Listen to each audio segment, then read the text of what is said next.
नाम कमाउनु, ख्याति प्राप्त गर्नु भनेको गलत कुरो होइन, एकदमै राम्रो कुरो हो।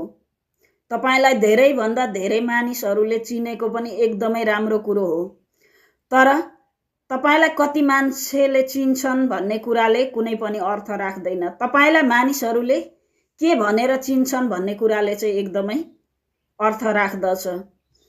तपाईलाई 2 जना मात्रै व्यक्तिहरूले चिन्छन्, तर ती 2 जनालाई सोद्धाखेरि तपाईको बारेमा 2 जनाले नै यो व्यक्ति एकदमै असल हो, यो व्यक्ति एकदमै राम्रो हो, यसले यो राम्रो काम गरेको छ भनेर तपाईको विषयमा व्याख्या गर्छन् भने त्यसले चाहिँ धेरै अर्थ राख्छ।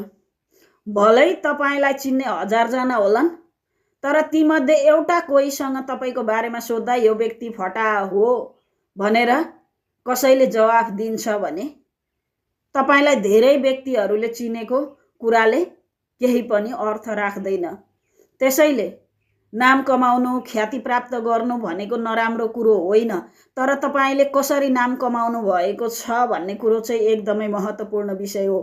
तपाईलाई मानिसहरूले के भनेर चिन्छन्, तपाईलाई के का आधारमा चिन्छन्, त्यो चाहिँ महत्त्वपूर्ण कुरा हो।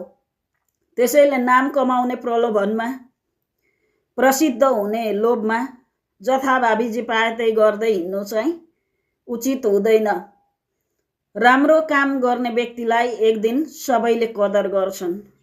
हो, राम्रो कामलाई मानिसहरूले बेवास्ता गर्छन्, मतलब गर्दैनन्, तर एक दिन राम्रो कामलाई निरन्तरता दिइरहने व्यक्ति पनि सबैको नजरमा पर्छ।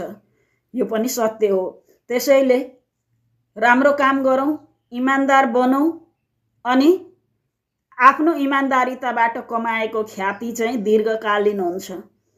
त्यो इनाम चाहिँ तपाईबाट कसैले पनि खोसेर लैजादैन, किनकि त्यो तपाईको मेहनतले, तपाईको इमानदारिताले कमाएको तपाईको आफ्नो निजी धन हो। तर अहिले केही पलका लागि मानिसहरूले तपाईलाई उचालेर यति माथि पुर्याएको चाहिँ त्यो तपाईले कमाएको होइन।